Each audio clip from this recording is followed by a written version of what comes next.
Dear student, प्रगत coaching classes के YouTube channel में मैं सुभाष सर आप सभी का स्वागत करता हूं। आज मैं पढ़ाऊंगा क्लास 10th की मैथ में प्रश्नावली 2.4। देखिए पहली सवाल है इसकी। पहली सवाल है, सत्यापित कीजिए कि निम्न त्रिघात बहुपदों के साथ दी गई संख्याएं उसकी शून्यक हैं। प्रत्येक स्थिति में शून्यकों और गुणांकों के बीच संबंध को सत्यापित कीजिए। देखिए इसमें सत्यापित करना है और हमारे पास इसमें टोटल 2 सवाल हैं, ठीक है। जिसमें पहली सवाल है 2x³ plus x² minus 5x plus 2, इसमें हमें 3 शून्यक दिए गए हैं साथ में। 1/2 है, उसके बाद 1 है, फिर -2 है, ठीक। तो इसे हमें सत्यापित करना है। क्या सत्यापित करना है? इसमें सत्यापित करना है कि शून्यकों और गुणांकों के बीच संबंध क्या है, ठीक। और उसके पहले हमें यहाँ पे ये प्रूव करना है कि ये 3 शून्यक जो दिए गए हैं इसमें, वो जो है त्रिघात बहुपद के शून्यक हैं या नहीं है। चलिए देखते हैं। पहली सवाल देखिएगा, ये जो बहुपद है ये त्रिघात बहुपद है। त्रिघात बहुपद का मतलब समझ रहे हैं? देखिए हम यहाँ पे आपको समझा देते हैं। जैसे ax³ plus bx² plus cx plus d, ठीक। 1 2 3 4। अब देखिए ये त्रिघात बहुपद है। क्यों त्रिघात बहुपद है? बहुपद में जो घात सबसे बड़ी होती है, ठीक है, उसी पे उसका नाम डिपेंड होता है। जैसे इसमें सबसे बड़ी घात क्या है? 3 है, तो ये क्या होगा? त्रिघात बहुपद होगा, ठीक। अब इसके लिए इस चैप्टर को सॉल्व करने के लिए हमारे पास फार्मूला होगा, ठीक। पहले यहीं पे हम सूत्र देख लेते हैं क्या होगा। यहाँ पे होगा 3 शून्यक, ठीक, जैसा कि हमको सवाल में दिया भी गया है। 3 शून्यक, त्रिघात बहुपद है तो 3 शून्यक दिया गया है। तो देखिए इसमें 3 फार्मूला होगा, वो फार्मूला देख लेते हैं क्या होगा। पहला होगा शून्यकों का योग, शून्यकों का योग, अर्थात इसे हम कह सकते हैं alpha plus beta plus gamma, alpha plus beta plus gamma. अब देखिएगा इनका जो होता है alpha plus beta plus gamma, अर्थात शून्यकों का योग क्या होता है? शून्यकों का योग होता है -x² का गुणांक बटे x³ का गुणांक, ठीक। अब चलिए पहला हो गया। दूसरा देखते हैं। 2 शून्यकों को साथ लेकर योगफल, अर्थात alpha into beta, beta into gamma plus gamma into alpha, ठीक। ये alpha beta plus beta gamma plus gamma alpha बराबर क्या हो जाएगा? प्लस में होगा यक्स का गुणांक, ठीक। उसके बाद तीसरा होगा, तीसरा जो तीनों शून्यक हैं उनका गुणनफल, ठीक। शून्यकों का गुणनफल अर्थात alpha into beta into gamma, ठीक। तो देखिए क्या होगा, यहां पे माइनस अचर पद बटे x³ का गुणांक। क्या होगा? x³ का गुणांक, सही लिख देते हैं, x³ का गुणांक। ये माइनस में होगा और सॉरी यहाँ पे x का गुणांक बटे x³ का गुणांक होगा। भूल गए थे लिखना, वहाँ होगा x³ का गुणांक। इसका फार्मूला याद करने का सबसे आसान तरीका यही है कि सब में नीचे क्या होगा? x³ का गुणांक होगा, ठीक। और पहले क्या है? तीनों का योगफल है, इसमें -x² का गुणांक होगा। दूसरा जिसमें दो को एक साथ लेके योग करते हैं उसका x का गुणांक होगा। तीसरा जिसमें तीनों का गुणनफल करते हैं वो माइनस अचर पद होगा, ठीक है। चलिए देखिए, अब चूंकि हम इसको मानेंगे px बराबर 2x की घात 3 प्लस यक्स की घात 2 माइनस 5x प्लस 2। ठीक, अब चूंकि हम x बराबर मान लिए, कहाँ गया 1/2, x बराबर 1/2, तब देखिएगा तो p जहां x है वहां क्या रख देंगे 1/2। अब देखिए जहां जहां x था वहां वहां 1/2 हमको रखना पड़ेगा। क्यों कि जब x का वैल्यू 1/2 हो गया तो हर जगह क्या हो जाएगा 1/2, जहां जहां x है। 2 गुणे 1/2 की घात 3, यहाँ पे है ना 1/2 की घात 3 हो जाएगा, प्लस x है, x का मान क्या मान है 1/2, फिर यहाँ पे स्क्वायर हो जाएगा, माइनस 5 गुणे 1/2 x के स्थान पे प्लस 2। अब यहाँ पे देखिएगा 2 गुणे 1/2, 2 दूना 4 दूना 8, घन करेंगे 8, स्क्वायर करेंगे तो 4, माइनस 5/2 प्लस 2। ठीक, अब देखिएगा ये हो जाएगा 2 चौक 8, 1/4 प्लस 1/4 प्लस 5 5/2 प्लस 2। ठीक, अब इसे हम सॉल्व कर लेते हैं। एलसीएम आएगा 4, यहाँ पे 1 प्लस 1 और माइनस एलसीएम 4 आएगा, तो 2 दूना 4, 5 दूना 10 और फिर यहाँ पे प्लस ये 4 दूना 8, तो 8 1 9 1 10, यहाँ पे हो जाएगा 10 माइनस 10/4। अब क्या हो गया 0/4, अब टोटल क्या हो जाएगा 0। ठीक, शून्य हो गया। जब देखिए हमने पहला शून्यक रखा x के स्थान पे तो हमें मान क्या मिला 0। ठीक, अतः शून्यक 1/2 होगा।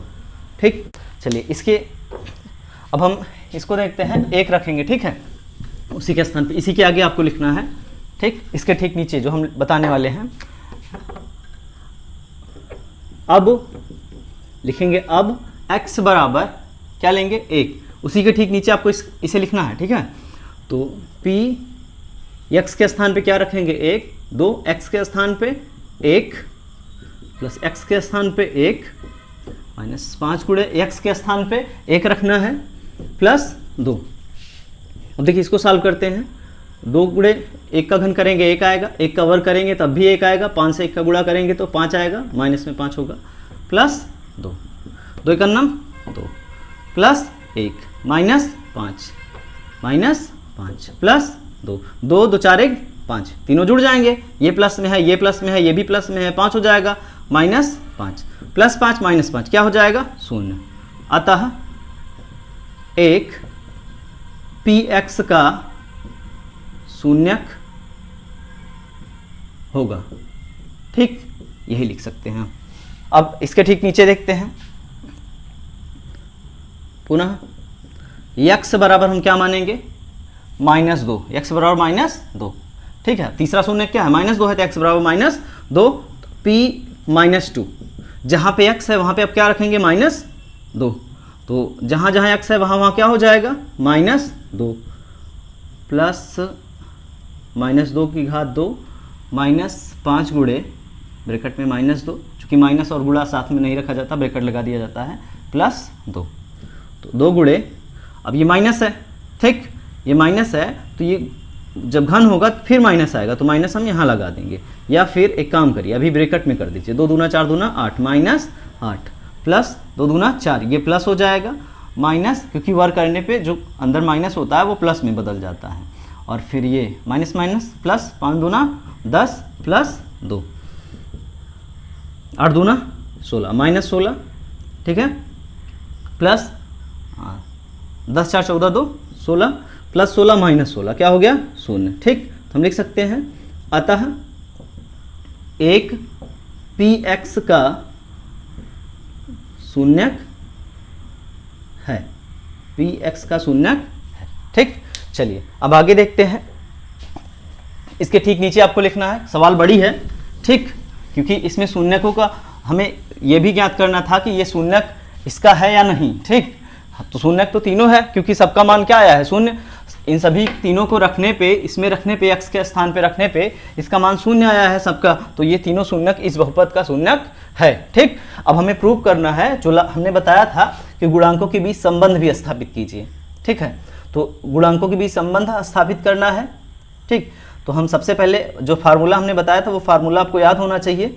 ठीक है, तो माना, उसी की ठीक नीचे आप लिखेंगे, माना अल्फा इक्वल क्या है 1/2, बीटा इक्वल टू क्या होगा 1, और गामा इक्वल टू क्या होगा -2।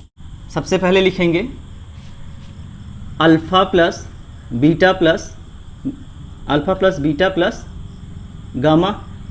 ठीक, alpha plus beta plus gamma. देखिए इसका जो फार्मूला है हमने आपको बताया था, जब तीन शून्यकों का योग करेंगे तो -x² का गुणांक बटे x³ का गुणांक। ठीक, यहाँ ध्यान दीजिएगा, यही हमको लाना है। ठीक, हम इसको रखेंगे। चलिए, हमने लिया alpha plus beta plus gamma, तो अल्फा का मान क्या है 1/2। ठीक, उसके बाद है बीटा का मान क्या है +1। ठीक, फिर है प्लस गामा, तो प्लस गामा का मान क्या है -2। अब इसे हम सॉल्व करेंगे तो देखिए 1/2 + 1 -2, तो क्या हो जाएगा, 2 में से 1 घटेगा, 1/2 - 1 बराबर, हम इसको सॉल्व कर लेते हैं, एलसीएम लेंगे 2 आएगा। ठीक, और यहाँ पे 1 - 2, तो क्या हो जाएगा आंसर -1/2। अब ये देखिएगा -1/2, ठीक, बराबर किसके होगा, -x² का गुणांक बटे x³ का गुणांक। ठीक, ये जो आंसर आया है ये उसी के बराबर होगा। तो पहला हमने संबंध सिद्ध कर दिया। दूसरा देखेंगे, दूसरा फार्मूला हमने आपको बताया था, alpha into beta plus beta into gamma plus gamma into alpha बराबर क्या था, इसका जो हमने फार्मूला बताया था ये था प्लस में x का गुणांक बटे x³ का गुणांक। ठीक, ये था। अब हमें इसका वैल्यू रख के ये लाना है। ठीक है, तो देखिएगा हम कैसे लाएंगे। तो हम यहाँ पे इन तीनों का मान रखेंगे। ठीक है, अल्फा का मान क्या है 1/2, बीटा का मान है 1, फिर उसके बाद बीटा का मान 1, गामा का मान है -2, फिर गामा का मान -2 रखेंगे इंटू, उसके बाद है अल्फा का मान है 1/2। ठीक, इसको हम सॉल्व कर लेते हैं। 1/2 का गुणा करेंगे 1 से तो 1/2 आएगा, फिर प्लस ये प्लस माइनस हो जाएगा, 2 × 9 2, फिर ये प्लस माइनस हो जाएगा, 2 से 2 कैंसिल हो जाएगा, आएगा 1। ठीक, यहाँ पे हम देखते हैं 1/2 - 3। ठीक है, उसके बाद इसको हम जब प्रूव करेंगे 2 और 1 2 3 6 -6, ये होगा -5/2। ठीक, अर्थात क्या आया x² का x का गुणांक क्या आएगा, x का गुणांक, यहाँ पे आया x का गुणांक बटे x³ का गुणांक। ठीक है, देखिएगा x कहाँ है, ये है, x का गुणांक क्या है -5 है, और x³ का गुणांक क्या है +2 है। हमारी सवाल सही लग रही है। चलिए इसके बाद चलते हैं, तीसरा क्या था, alpha into beta into gamma, अर्थात तीनों शून्यकों का गुणनफल।